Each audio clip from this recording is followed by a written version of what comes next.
दूसरा cult group, इसके ऊपर थोड़ा टाइम जाएगा। वजह यह है कि कुछ कल्ट ग्रुप वाले हैं जिसको कहते हैं जहोवा विटनेस, ये पिता वाले। दूसरा कल्ट ग्रुप है माता यरूशलेम वाले, ये मम्मी वाले, माता वाले। तीसरा कल्ट ग्रुप है वन गॉड एंड वननेस वाले, ये पुत्र वाले। ऐसे करके पिता माता पुत्र, ये तीन तरह का ग्रुप अभी मार्केट में एक्टिव है। अब बताओ इनको एक्सपोज कौन करेगा? मैं आप लोग को भी पूछ रहा हूं, इनको एक्सपोज कौन करेगा? हाँ, वो 10% में आपको आना पड़ेगा ना। और अगर मैंने यही तो कहा ना कि एक अच्छा चरवा परमेश्वर के राज्य के लिए अपना प्राण देता है, तो सबसे पहले बात करते जहोवा विटनेस वालों की। तो उनका जो फेवरेट स्क्रिप्चर है वो ये वाला है। कहते हैं डिटोनॉमी 6:4 में वचन कहता है कि हे इज़राइल। तो यहां पे पहले ही बात पता चल गई कि जो पत्र लिखा जाता है ना, जब गांव से लेटर आता है तो मम्मी भेजती है अपने बेटे के लिए, तो लिख देते प्रिय पुत्र। तो लेटर के ऊपर में ही पता चल जाता है कि किसको लिखा है।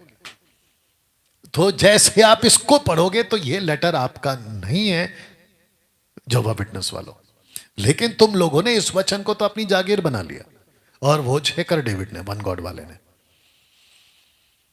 तो सबसे पहली लाइन ही बिल्कुल साफ हो गई है कि ये एक राष्ट्र को है, एक पर्टिकुलर कौम को है, आपके लिए नहीं है ना भैया। The whole Bible is for you but not to you, for you and not to you, दोनों में फर्क है। इसको नहीं समझते। तो लिखा है कि हे इज़राइल, मैंने ब्रैकेट किया है, पहला पॉइंट है इज़राइल सुन। तो किसको सुनना है? आपको नहीं सुनना है, किसको सुनना है? इज़राइल को सुनना है। तो जिसको कहा है वो सुने, हम काहे सुने? इसको कहते हैं, पौलुस कहते हैं rightly dividing the word of truth, वचन को सही तरीके से इस्तेमाल में लाओ। तो वैसे ही हम कर रहे हैं।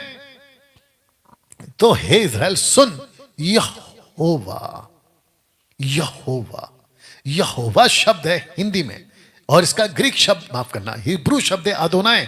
लेकिन जब ग्रीक और अदोनाय यानी कि हिब्रू नहीं था, ग्रीक नहीं था, हिंदी नहीं था, इंग्लिश नहीं था, तेलुगु तमिल नहीं था, विश्व में कोई भी भाषा जब नहीं थी, बेबीलोन के पहले जब कोई भाषा नहीं थी, वो जो भाषा जब नहीं थी तो परमेश्वर था, और जो परमेश्वर था उसका नाम है यूड है वाव है। यही तो आप लोगों ने सीखा है।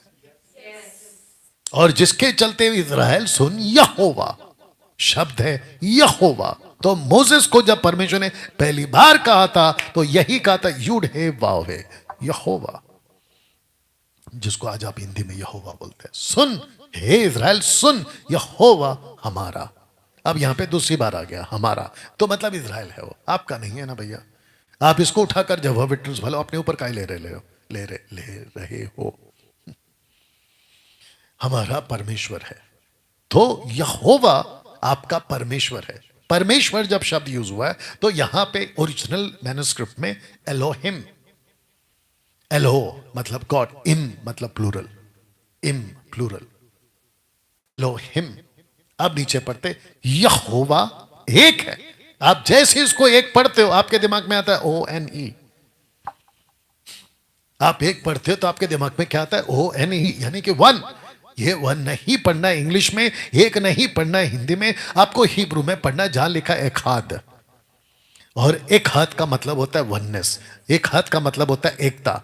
जैसे आप एक पूरी क्रिकेट की टीम में 11 लोग होते हैं, लेकिन आप उसको बोलते एक। जैसे आदम और हव्वा को परमेश्वर ने कहा तुम 2 तन हो, लेकिन तुमको बुलाया एक। उसको जो ट्रांसलेशन है एक हाथ, इसको भी ट्रांसलेशन है एक हाथ।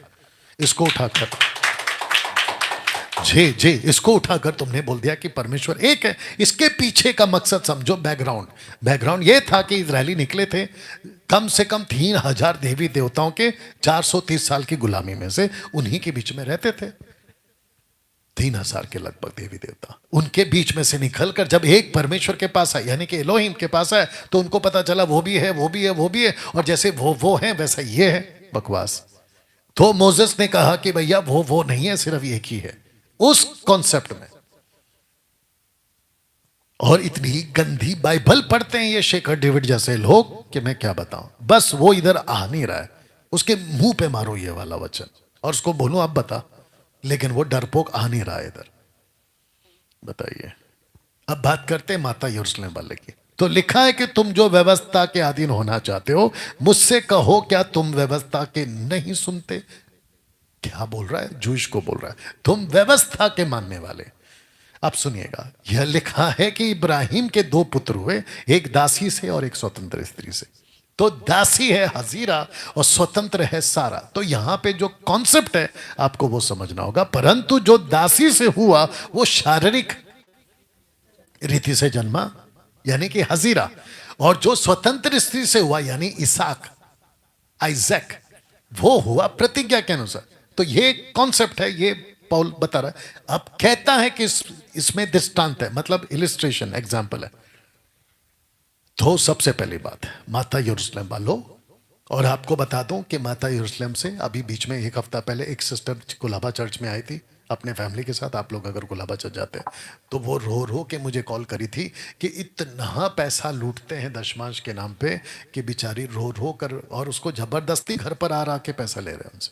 ये अलग से तमाशा चल रहा है। और जब हम रोकते हैं तो फिर कहते हैं कि आपस में प्यार करो। अरे भैया, भेड़ियों से कैसे प्यार करें? ये ऐसा आतंक मचा के रखा है, प्यार कैसे करें?